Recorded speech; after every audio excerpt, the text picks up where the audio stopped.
यहाँ पर आए समस्त किसानों को मैं प्रणाम करता हूँ।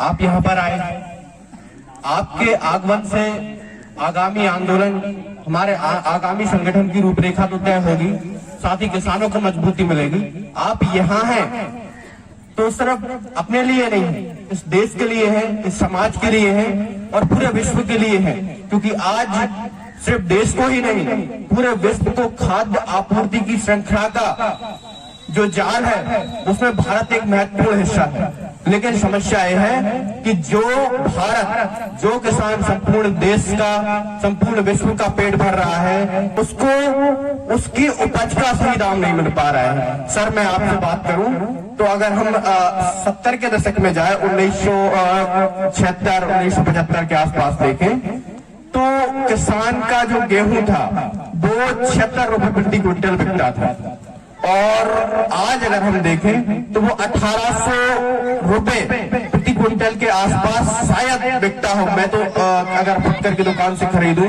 तो आपका जरूर बिकता है, लेकिन 1700 के आसपास मुझे लगता है अगर कोई बेचे तो उतना ही ज्यादा होगा। अब इसी के अनुरूप आप देखिए, दूसरे सेक्टर की तुलना करिए कि जो एक सरकारी मुलाजिम है, जो एक सरकारी कर्मचारी है, उसको आप देखिए कि उसका 150 रुपए पर महीने से उसकी सैलरी शुरू हुई, आज 35,000 रुपए पर महीने उसको सैलरी मिलती है। अब आप अगर किसी के पास कैलकुलेटर है तो आप देखिए 75 रुपए से 1800 रुपए के आसपास ये हो रहा है 20 गुना, और 150 रुपए से 35,000 के आसपास ये हो रहा है 200 गुना। मतलब जिस समय पर जो सरकारी मुलाजिम का 1975 से आज तक 200 से 250 गुने तक उसका सैलरी बढ़ गई है, और आज किसानों का 20 गुना बढ़ी है। इसका कारण क्या है? इसके ऊपर विचार करिए। हम लोग नेताओं को वोट देते हैं, जब नेता अपने गांव में आते हैं, प्रवेश करते हैं, तो चाय पानी के पिलाने के लिए भी झंझट होती, कोई इस तरफ खींचेगा, कोई इस तरफ खींचेगा। मैं गारंटी लेता हूं यहाँ पर कोई भी ऐसा व्यक्ति नहीं बैठा होगा जो विधायक से और सांसद से पूछे कि आपने संसद और विधानसभा में बैठकर हमारे लिए क्या किया, हमारे लिए क्या बोला। कभी किसी ने पूछा? बताइए आप। कभी कभी इनके लिए जूते भी उठा लेने चाहिए, इनसे पूछ लेना चाहिए कि तुम, हमने पूरा किसानी वाला क्षेत्र है, ओडापरा से आप मान लो साईकड़ा से, काटवाड़ा से, उनको कितनी वोटें मिलती होंगी? पूरा क्षेत्र किसानी का है, लेकिन कभी नहीं तो तुम्हारे लिए नहीं बोलते होंगे। अगर बीजेपी का है, मैं नहीं कहता, आप लोग बहुत सारे बीजेपी से जुड़े होंगे, बहुत सारे कांग्रेस से जुड़े हुए होंगे, जुड़े रहिए, कोई समस्या नहीं है ना, पार्टियों से जुड़े रहने चाहिए। लेकिन कांग्रेस के किसी भी किसान के बीच से उठा हुआ नेता संसद और विधानसभा में जाकर पार्टी की लाइन पकड़ लेता है, कभी किसान की तरफ नहीं बोलता, कभी नहीं बोलता, क्योंकि पता है कि किसान एक ऐसी गाय है जिसको किसी भी खूंटे से जो है बांध दो, बस दोनों टाइम हाथ फेरते रहना, चुनाव के समय पर पहुंच जाना, तुमको दूध बराबर देगा।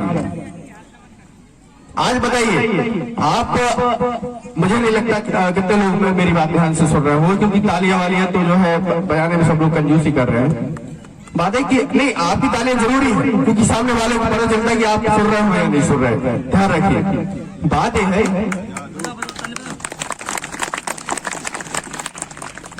है कि अभी आप आर्मी में देख लीजिए, एक जवान को कपड़े धोने के लिए 30,000 रुपए सालाना मिलता है। सेंट्रल बैंक के कर्मचारी को 25,000 के आसपास मिलता है। किसी दूसरे कर्मचारी को भी देखिए तो उसके पास क्वार्टर मिलता है, किसी को चिकित्सा का चार्ज मिलता है। आप बताइए, जो किसान पूरे देश का पेट भरता है, क्या उसके बच्चे नहीं होंगे? क्या उसके पास कपड़े नहीं होंगे? क्या वो उसके कपड़े खराब नहीं होते होंगे? जिस तरह से मैं किसी का विरोध नहीं कर रहा हूँ आपसे, आप सोच रहे हो कि मैं किसी सरकारी कर्मचारी से तुलना कर रहा हूँ, मैं किसी का विरोध नहीं कर रहा हूँ, क्योंकि मैं खुद यूपीएससी एस्पिरेंट हूँ। कल सिलेक्शन होने के बाद मुझे खुद पेमेंट मिलेगा, लेकिन मुझे पता है कि मेरा भाई किसानी करता है, कल समस्या उसके सामने भी आएगी। आप अपने लिए सोच कर नहीं बैठ सकते, आपको समाज के लिए सोचना होगा, आपको देश के लिए सोचना होगा। महात्मा गांधी भी बैरिस्टर थे, सोचते तो अमेरिका, दक्षिण अफ्रीका में बहुत सारा पैसा कमा लेते, ठीक है। उन्होंने इतने आंदोलन किए, 10-50 हजार रुपए जो महीने का तो उनको अंग्रेजी सरकार ही देती होती, लेकिन सब कुछ स्वार्थ के लिए नहीं किया जाता, कुछ परमार्थ के लिए भी किया जाता है, ध्यान रखना। बात यह है कि एक सरकारी कर्मचारी के भी बच्चे होते हैं, उनका परिवार होता है, कपड़े होते हैं। मेरा किसी का विरोध नहीं है, उन्हें भी मिले, लेकिन हमें भी मिलना चाहिए। आप बोलिए इन लोगों से, ये हमारा अधिकार है। अगर कोई भी आपको बहुत अजीब लग रहा होगा, 1975 से अगर 200 गुना हम लोग मान लें कि हमारे गेहूं का रेट बढ़ता तो आज 15,000 रुपए प्रति क्विंटल बिकता। लेकिन ये आपको आश्चर्य हो रहा होगा कि ऐसे कैसे हो सकता है। क्यों? क्योंकि हमने कभी उसके विषय में कल्पना ही नहीं की। हम लोग 3,000 2,000 तो बड़ी मुश्किल से ले पाते, वो भी हमें बिल्कुल नहीं मिलते। वो भी आधा गल्ला हमारे यहाँ पर सूख जाता तब हमें पेमेंट मिलती है। लेकिन सोचिए, जो लोग 35,000 रुपए पर महीने, 50,000 रुपए पर महीने की सैलरी ले रहे हैं, गवर्नमेंट 6वें वेतन आयोग में 4 लाख करोड़ अतिरिक्त गवर्नमेंट को बर्डन पड़ता है। अभी 7वां वेतन आया होगा, जब पूरे देश में होगा तो 4 से 5 लाख करोड़ रुपए के आसपास उनका हमारा भार होगा सरकारी खजाने पर। लेकिन अगर किसानों का 200 रुपए बढ़ा दिया जाए, 500 रुपए बढ़ा दिया जाए, तो सब कहते हैं कि ये व्यर्थ, जो है इसके लिए वैलिड नहीं है, इनको नहीं मिलना चाहिए। पूरे देश में हाहाकार मच जाता है। क्या किसानों का परिवार नहीं होता? हम यहाँ पर व्यवस्थाओं को बिगाड़ने के लिए नहीं आए हैं, हम यहाँ पर नवीन व्यवस्था बनाने के लिए आए हैं, जिससे सबका साथ मिलकर समग्र विकास हो सके, सबका कल्याण हो सके। जब हमारा कल्याण होगा तो देश का कल्याण होगा, क्योंकि आज भी देश की 50% आबादी, देश की जो है जीडीपी में किसानों का योगदान मात्र 10% है। लेकिन आज भी कृषि सेक्टर के ऊपर देश की 50% आबादी निर्भर करती है। चाहे वो किसान हो, चाहे वो मजदूर हो, चाहे वो जो है छोटे लघु उद्योग हो, सूक्ष्म उद्योग हो, आज भी देश का बहुत बड़ा सेक्टर किसानी के ऊपर निर्भर करता है। हम समग्र कल्याण के ऊपर बात कर रहे हैं, लेकिन किसानों को हमेशा वोट बैंक की राजनीति से देखा गया, कभी किसान के विषय में नहीं सोचा गया। हमें जागरूक होना पड़ेगा, क्योंकि इसी में हमारा कल्याण है और इसी में देश का कल्याण है।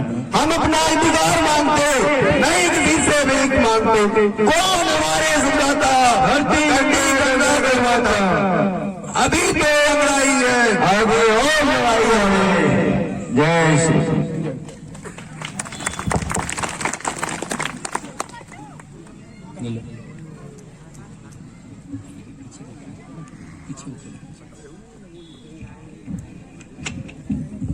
नौजवान ने बहुत ही तथ्यों के साथ और गहराई से आपको बहुत सी बातें समझाई कि किसान के साथ अन्याय कैसे हुआ है।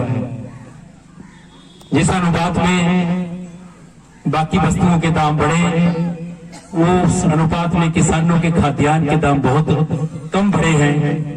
तो आह्वान किया है इन्होंने किसान को संगठित होने के लिए।